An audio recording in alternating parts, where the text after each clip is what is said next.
네, 마지막 출애굽기 40장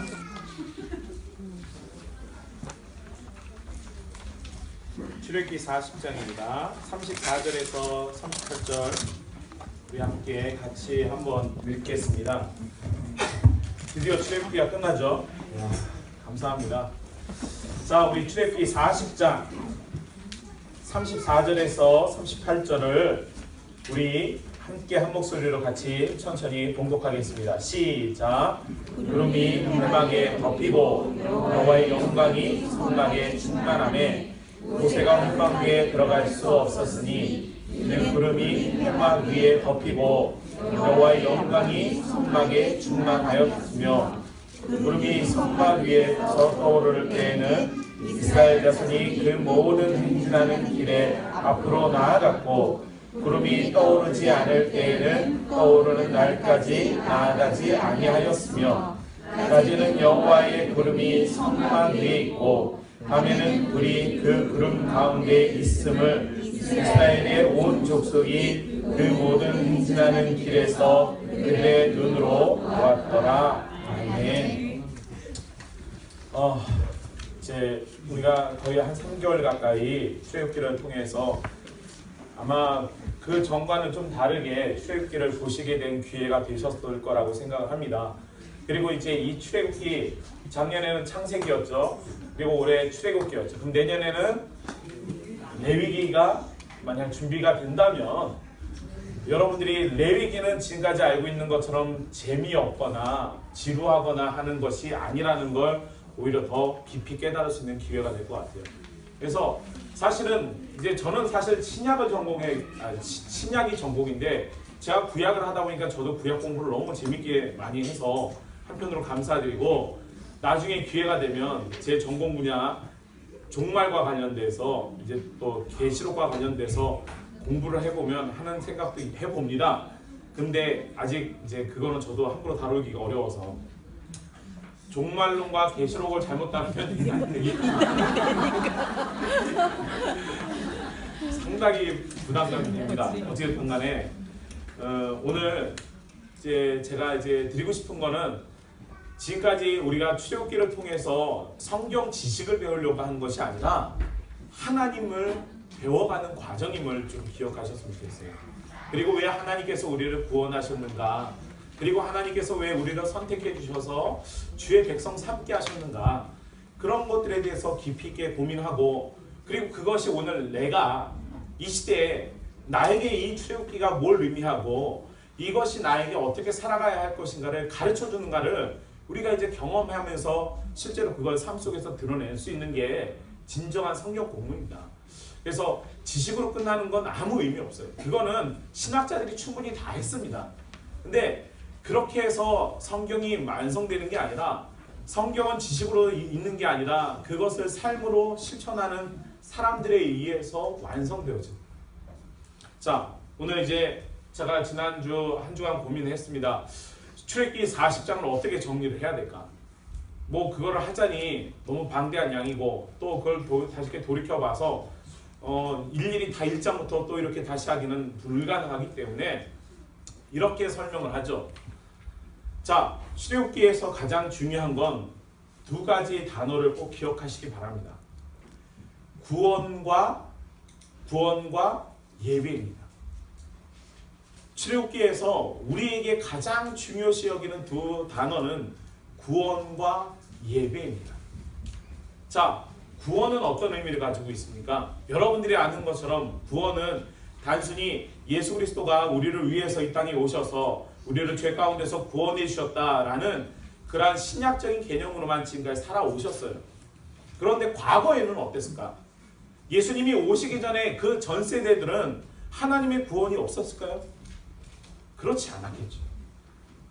우리가 잘못 생각하면 하나님께서 예수 그리스도를 통해서 구원해 주시는 그 신약 시대에 살고 있는 우리로서는 예수 그리스도를 벗어날 수는 없어요. 그러나 중요한 사실은 예수님이 오시기 전에 이미 하나님은 구원의 여정 가운데 우리를 인도하여 주셨고, 그 속에서 그 구원이 최종적으로 완성되어지는 게 예수 그리스도를 보여주셨기 때문에 우리는 그 은혜 가운데 살아가는 겁니다. 예수님께서 우리에게 구원자가 되어주셨던 것처럼 과거의 인물들은 하나님을 통해서 구원을 경험했어요. 다시 말하면 구약은 절대 율법이 아니라는 거죠. 구약도 하나님의 은혜였어요. 자, 우리가 창세기 1장에 보면 한 사람의 이야기부터 시작하죠. 근데 그 한 사람이 이야기 전에 언급되어져 있는 부분이 뭐냐면 누가 애굽으로 들어갔는가요? 누가 애굽으로 들어가서 그 애굽에서 어떠한 상황 가운데 이스라엘 백성이 완성되어졌는가를 설명합니다. 그리고 이스라엘이 얼마나 큰 고통 가운데 그들이 하나님을 알지 못하는 바로 왕으로 인해서 얼마나 어려움 가운데 있었는가를 창세기 1장이 설명하면서 하나님께서 그들의 목소리를 들으셔서 구원을 하시기로 작정하시는 모습이 보여집니다. 그런데 제가 출애굽기를 읽으면서 항상 염두에 두셔야 될 게 있었다라고 얘기하는데 그게 뭐냐면 창세기나 출애굽기나 같은 동시대에 이루어진 하나님의 말씀입니다. 그러니까 이스라엘 백성은 출애굽하면서 창세기에 대한 이야기를 들었어요. 하나님이 세상을 만드셨고 그 아브라함의 이야기, 그 아들 아브라함과 이삭과 야곱의 이야기를 통해서 왜 우리가 구원받은 백성이 될 수밖에 없는가를 배우게 되는 게 창세기였습니다. 그리고 하나님께서 모세를 부르셔서 그로 하여금 사명을 주시고 그가 애굽에 들어가서 바로 앞에 서서 이스라엘 백성을 구원할 때까지의 모든 과정이 우리가 아는 그 구약의 출애굽기의 이야기입니다. 그런데 제일 중요한 건 뭐냐면 이렇게 구원해서 하나님께서 우리에게 무엇을 요구하는 것입니까? 라고 우리가 묻는다면 성경에는 이렇게 말할 수 있죠. 시내산에 이스라엘 백성을 데리고 와서 하나님이 하셨던 것이 무엇이냐면 예배하는 방법을 가르쳐 주셨어요. 우리가 아는 것처럼 예배는 우리식으로 드리는 게 아니라는 것을 어떻게 깨닫게 되면 금송아지 사건을 통해서 알게 되죠. 우리 자의적으로 하나님을 섬기는 게 아니다라고 가르쳐 주는 거죠. 그리고 십계명이라고 하는 계명을 주셔서 하나님께 예배하는 방법에 우리가 보통 십계명을 지금까지 어떤 율법적인 것으로만 이해했는데 그것을 예배적인 측면으로 해석을 하면서 예배적인 측면으로 해석을 해보면 어떠실까요? 아마 지금까지는 너는 나 외에 다른 신을 내게 두지 말라라고 하는 것은 어떻게 보면 협박과 같은 의미를 가지고 있을 텐데 그게 예배의 장소로 넘어간다면 그 계명들은 절대 그렇게 우리에게 어떤 하나님이 우리를 강요하기 위한 것이 아님을 알 수 있어요. 왜냐하면 십계명이 나중에 회막이 완성돼서 어디로 들어가요? 십계명 언약궤가 어디로 들어가죠? 지성소로 들어가잖아요. 잘 생각해 보세요. 우리가 출애굽기를 읽다 보면 하나님께서 시내산에서 모세에게 준 그 10가지의 계명이 어디로 들어가냐면 회막 안으로 들어가요. 왜냐하면 이스라엘 백성은 그걸 배워야 되잖아요. 근데 아무도 들어갈 수 없는 그 지성소 안으로 이 계명을 끌고 들어가는 이유가 뭐겠습니까? 그거를 하나님께서 십계명이라고 하는 것이 그 자체가 중요한 것이 아니라 하나님을 만나는 과정에서 지성소라는 건 하나님을 만나는 장소예요. 그러니까 내가 그 계명을 통해서 율법을 통해서 하나님을 만날 수 있는 그런 방법이 올바른 방법이 무엇인지를 알게 하셔서 그 성소 안에 지성소 안에 들어가는 그 모든 과정 속에 내가 하나님께서 정말 말씀하신 대로 하나님께서 지시하신 대로 살고 있는가를 경험하는 거예요. 여러분 진설병을 놓고요 거기에 무엇을 놓고 이렇게 하나하나 여기 우리가 읽다 보면은 성막 봉헌을 할 때 뭐 물두멍에 물을 어떻게 채우고 그런 모든 과정들이 있잖아요. 그런 과정들을 하나하나 제사장이 들어가면서 똑같이 하나님이 말씀하신 대로 경험하는 거예요. 경험해서 최종적으로 무엇을 만납니까? 하나님을 만나잖아요. 그리고 하나님께서 우리가 아는 것처럼 회막에 계시지 않고 사실은 하나님께서 전 우주 가운데 존재하시는 그 분이 땅에 만들어진 인간의 손에 의해서 만들어진 한 장소에 하나님이 임재한다는 사실은 너무나도 놀랍고 큰 은혜입니다. 여러분 그것은 어디에서 또 우리가 보여지는 줄 아세요? 하늘의 영광을 버리시고 이 땅에 오신 성육신하신 예수 그리스도의 모습에서도 동일하게 보여지는 모습이에요. 그러니까 구약과 신약은 떼놓을 수가 없어요. 구약에서 이미 하나님께서 그 모든 것들을 예비해 놓으셨고 그것이 한 민족의 한 땅에 한 장소에 국한되어서 하나님의 임재를 통해서 이스라엘 백성과 함께 해주고 계시는 거죠. 출애굽기의 결론은 이렇게 표현할 수 있습니다. 여호와께서 회막에서 모세를 부르시고 그에게 말씀하시면서 여기 우리가 창세기 출애굽기에서 이 마지막에 보시면 하나님이 회막에 임재하시잖아요. 그리고 이 레위기로 넘어가면요, 그 회막에서 하나님이 부르세요. 저는 이 말씀이 너무나도 놀라운 거 뭐냐면 하나님은 우리를 어느 곳에서 부르시냐면 그 정한 장소에서 우리를 부르시는 거죠. 사실 하나님이 회막에 계실 수 있는 분이 아니잖아요. 근데 하나님은 이스라엘과 임재하고 이스라엘과 함께하고 계시고 그 회막에 계셔서 모세를 부르시는데 하늘에서 부르시는 게 아니고 우주에서 부르시는 게 아니라 그 장소에서 하나님이 우리를 부르시는 거죠. 여러분, 하나님이 여러분들은 어디 계시다고 생각하세요? 하나님이 여러분들은 어디 계시다고 생각하세요? 여러분 삶 속에서 하나님이 여러분들이 어디 계시다고 느끼는지에 따라서 우리의 삶은 180도 달라질 수 있겠죠. 하나님은 이 가운데 계세요. 하나님은 여러분들의 삶 가운데 계세요. 여러분들의 가정 가운데 계시고 여러분들의 그 공동체 가족 식구들 가운데 계시다. 하나님은 항상 그곳에 계셨어요. 출애굽기에서 우리에게 말해주고 싶은 것은 우리는 구원받았고 하나님이 우리와 함께 임재해 주셔서 우리는 하나님을 온전히 예배하는 하나님의 백성임을 설명하는 거예요. 그런데 하나님을 예배하는 방법을 모르기 때문에 하나님이 하나님을 섬길 수 있는 방법을 주셨어요. 그게 율법이고 그게 레위기의 제사 방법입니다. 그런데 그게 너무 어렵잖아요. 어려우니까 그 방법보다도 더 쉬운 방법을 주신 게 바로 예수 그리스도예요.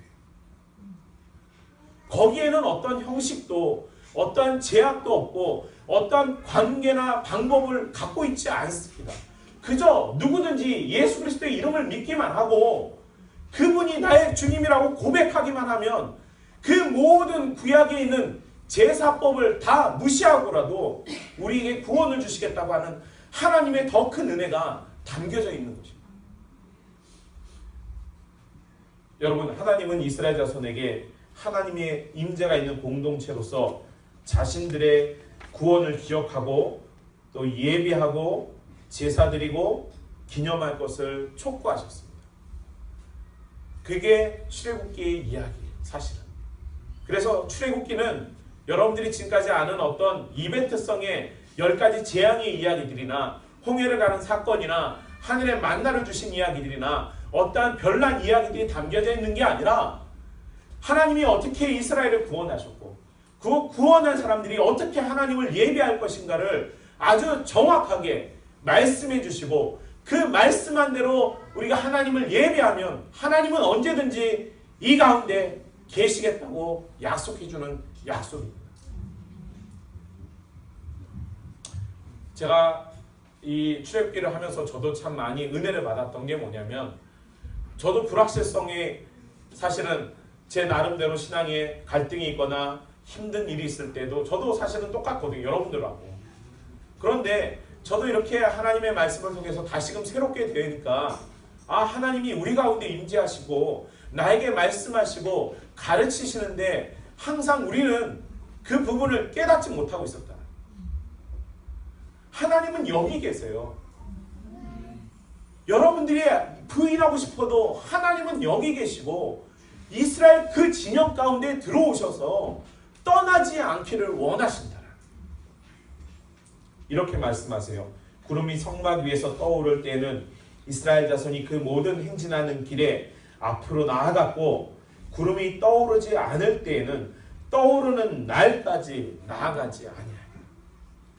구름이 뭐라고요? 구름이 뭔데요? 구름이 뭔데 이스라엘 백성은 그 구름만 보고 자신들의 삶을 결정합니다. 여러분, 이스라엘 백성은 애굽에서 나오는 순간부터 사실은 하나님의 이 임재를 통해서 그들의 모든 삶을 살아왔어요. 그리고 그들이 홍해를 건너고 또 시내산에서 하나님의 말씀을 통해서 배우게 되고 그들이 또 그 가운데서 하나님께서 지시하신 이 성막의 사건을 통해서 하나님이 자신과 함께하고 있음을 깨닫고 난 이후에 그들은 광야 40년을 살아갈 수 있는 능력을 거기서 배우게 된 것입니다. 여러분 어떻게 이제 이걸 정리해야 될까 생각을 해봤습니다. 저는 출애굽기는 구약 과거 이스라엘 백성의 이야기가 아니라 바로 오늘 나 자신의 이야기라고 이제 우리가 받아들이고 고백할 수 있기를 바랍니다. 여러분들의 삶 속에 하나님께서 찾아와 주셔서 우리를 그 고통 가운데서 건져 주셨고 하나님께서 우리로 하여금 하나님의 능력을 보여주셔서 우리가 과거의 죄 가운데 있지 아니하고 이제 그리스도의 길로 나아가자. 그리고 오늘 이곳에 우리가 하나님의 말씀을 배우면서 하나님을 섬기는 방법, 예배하는 방법을 배워서 우리가 이제 그 광야 40년을 살아갈 수 있는 힘을 얻게 되는 것입니다. 그리고 우리가 최종적으로 가나안 땅에 들어갈 때까지 주님은 우리와 늘 함께 하시는 거죠. 그래서 저는 이제 여러분들의 삶 속에서 이 광야의 사건은 더 이상 구약의 이야기로 생각하지 마시고 이제 내 삶의 이야기로 바꿔나가셨으면 좋겠어요. 성경에 있는 말씀은 과거에 기록된 말씀으로 끝나는 게 아니라 바로 오늘 내 삶 속에서 하나님이 어떻게 보여주시는가를 이제 우리가 보여줄 수 있는 시대가 되기를 바랍니다. 아까 아침에 광야교회 잠깐 나왔지만 저는 사실 제가 광야교회에서 2년을 사역하면서 지금은 멋진 교회 건물도 있고 후원하는 많은 분들도 있어서 참 좋구나라는 생각을 했어요. 그런데 제가 그 당시에 하나님의 임재를 경험했던 건 사실 그곳에서 경험했던 많은 이야기들 가운데 하나님을 만날 때가 참 많았습니다. 여러분 제가 사람을 사랑하는 방법을 어디서 배웠겠어요? 제가 사람을 사랑하는 방법을 어디서 배웠냐면 저곳에 가서 하나님의 사랑이 필요한 사람들을 만났을 때 제가 어떻게 사랑해야 될지를 배우게 됐어요. 한 집에 제가 유초동부 전도사로 사실 유초동부라기 말하기 뭐하지만 전도사가 저 하나밖에 없었으니까 그 당시에 초창기였으니까 유초동부 예배를 드리고 중고등부 예배를 드리고 청년부 예배를 인도할 때까지 하루 종일 교회에 있었어요. 근데 그 당시에 16, 17명 정도 되는 유초동부 아이들이 있는데 형제가 그러니까 남매라고 해야 되나요? 5남매가 있었는데 5남매가 이름을 다 이렇게 부르면 다 성이 다른 거예요. 그걸 어떻게 설명을 해요? 그 아이들한테 너희 아버지가 뭐 하시는 거 이렇게 부를 수 있어요? 불가능한 거예요. 그러니까 머릿속에 있는 신학적인 개념은 그 순간에는 아무 의미가 없었어요. 제가 그 아이들에게 해줄 수 있는 건 하나님이 너를 사랑하는 거고 나도 너를 사랑한다라는 얘기밖에 할 수 없어요. 너희 형제들이 서로 다르다 해도 이름이 다르고 성이 다르다 해도 하나님은 너희들을 사랑해 주셔서 이곳에서 너희들이 하나님을 만나게 해주셨다라고 설명할 수밖에 없죠. 여자가 자기의 몸을 팔고 와서 그걸 가지고 와서 하나님 앞에 예물을 드리면 그것이 나쁘다고 쫓아내야 될까요? 어떻게 해야 될까요? 저는 신학적인 걸 거기서 아무것도 적용할 수가 없었어요.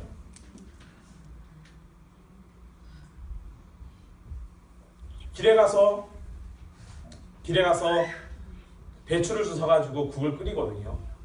사람들이 버리는 걸 주워다가 국을 끓이는데 제가 그것을 그렇게 하기 전까지는 저는 그 사람들이 먹는 음식을 먹지 않았던 사람이에요. 왜냐하면 저도 그런 걸 몰랐으니까. 근데 저도 똑같이 그들과 똑같은 밥을 먹고 똑같은 음식을 먹으면서 하나님이 뭘 원하시는지를 저에게 말씀하실 때가 참 많았어요.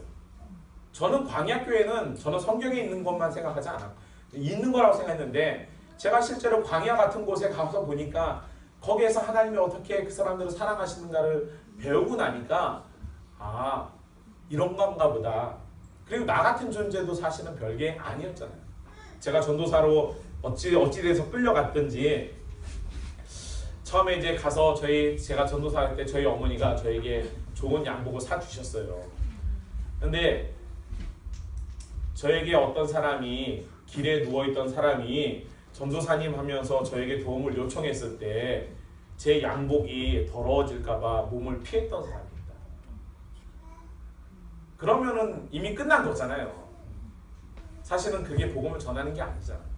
그리스도의 사랑을 이야기할 수도 없잖아요. 그래서 제가 참 많이 고민했었어요, 사실은. 그러니까 강단 위에서의 삶과 강단 아래에서의 삶이 다르면 그것은 더 이상 의미 없는 겁니다. 목회자가 아무리 강단 위에서 거룩함을 얘기하고 아무리 사랑을 이해하기에도 강단 아래에서의 삶이 그렇지 않으면 그것은 이미 더 이상 이 목회자에게도 불행한 것이고 그 목회자의 설교를 듣는 성도들도 불행한 것이죠. 출애굽기는 과거의 이야기가 아니라 바로 지금 우리들의 삶의 이야기예요.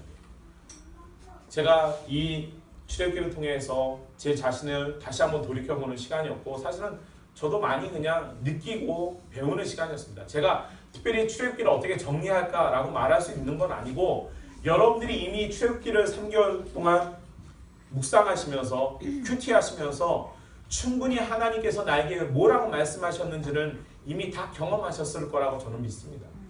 이제 그 경험한 것을 여러분들 머릿속에서만 담아두지 마시고 그것이 여러분들의 삶 속에서 드러날 수 있기를 바랍니다. 지금 한국교회의 문제는 머릿속에 들어있는 게 부족해서 문제가 된 게 아니라 그것이 우리의 삶 속에 나타나지 않기 때문에 문제가 되는 거예요. 많은 신학자가 있고 많은 교회가 있고 많은 목회자가 있고 많은 성도가 있지만 그리스도를 닮은 사람으로 살아가는 사람들이 적기 때문에 지금 우리는 힘을 잃어가고 있는 것입니다.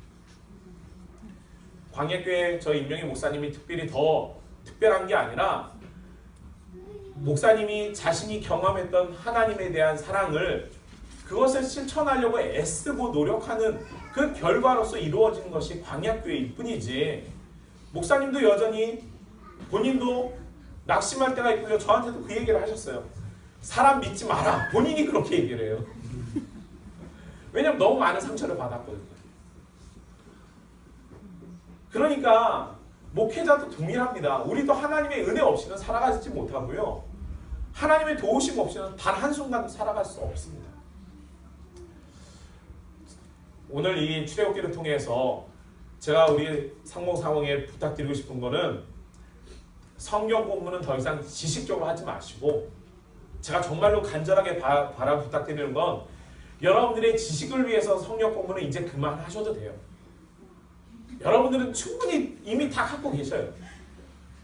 여러분들은 성경 공부를 위해서 성경 공부를 더 이상 하지 마시고요. 지식을 위해서 하지 마시고 내가 어떻게 하나님의 말씀을 살아가야 할까를 고민하면서 여러분 그렇게 실천하시면서 살아갈 수 있기를 바랍니다.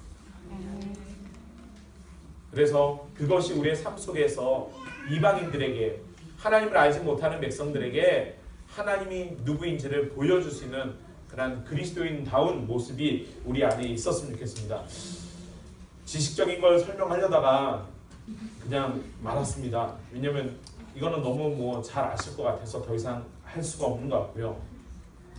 그냥 우리 열심히 예수님 닮는 사람처럼 살아가셨으면 좋겠고 그것이 잘하든 못하든 여러분들이 이 땅에 그리스도인으로서 우리를 불러주시고 택하여 주셨기 때문에 그렇게 살아가려고 애쓰면 하나님께서 여러분들과 함께 하실 것을 의심하지 마시고 하나님의 임재가 이 가운데 여러분 삶 속에 나타나시는 하나님이 되어주시기를 소망하는 그런 우리 3040 세대가 되기를 바랍니다. 기도하겠습니다. 사랑의 아버지 하나님 감사합니다. 지난 3개월간 많은 것을 고민하고 많은 것을 생각해보고 또 이 출애굽기를 통해서 하나님의 말씀을 경험해 보았습니다. 하나님, 우리 정말로 사랑하는 우리 3040 세대가 하나님의 말씀으로 인해서 삶이 변화되게 하여 주시고 그 삶이 정말로 세상에 나아가서 그리스도인이 어떻게 살아가야 하는지를 정말로 보여줄 수 있는 그런 우리 모임이 될 수 있기를 원합니다. 오늘 하나님의 임재가 이스라엘 가운데 임하여 주셨고 그들 가운데 서서 하나님께서 어떻게 이스라엘을 다스리시고 통치하시는가를 우리에게 분명히 보여주셨음을 우리는 이 말씀을 통해서 배우게 됩니다. 사랑의 아버지 하나님, 이제 우리 3040 세대가 이 땅에 정말로 출애굽하는 이스라엘 백성과 같이 하나님과 함께 동행하며 하나님이 주는 만나를 먹고 하나님이 인도하시는 구름과 불기둥으로 인하여 우리가 이 세상을 살아갈 수 있는 그런 귀한 하나님 백성 되게 하여 주시옵소서. 그래서 오늘 이 시간에 하나님의 임재가 우리 가운데 함께하여 주셔서 이제는 저 광야를 우리가 그리스도와 동행하면서 나아가게 하여 주시고 그분이 우리에게 말씀하신 대로 살게 하여 주시고 또한 우리가 죽기까지 주님 앞에 충성하는 하나님의 자녀들이 될 수 있도록 인도해 주시옵소서. 감사드리며 우리 주님 예수 그리스도의 이름으로 기도합니다. 아멘. 우리 찬송